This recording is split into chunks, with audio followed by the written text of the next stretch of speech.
G'day, it's Phil Island here at the climate negotiations in Cancun, Mexico.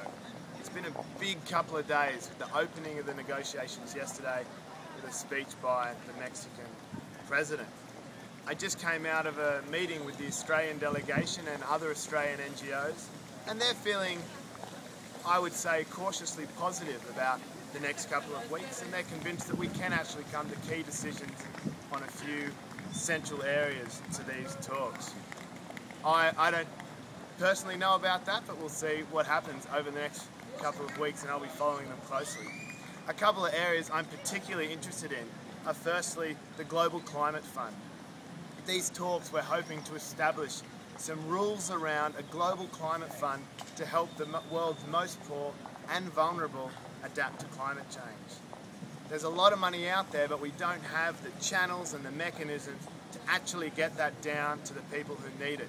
So we're wanting to see some key decisions here about that. Something else that I'll be following is logging.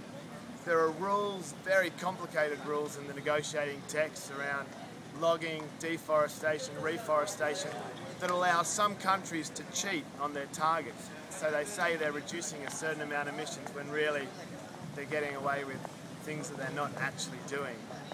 I'll be watching that pretty closely and blogging about that as well.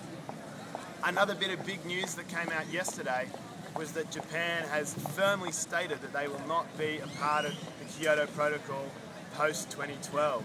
This was big news here yesterday, but we have known this has been coming for a while, and I think the other negotiating teams were ready for it and ready to move on and try and work with that and see what kind of agreement we can get to.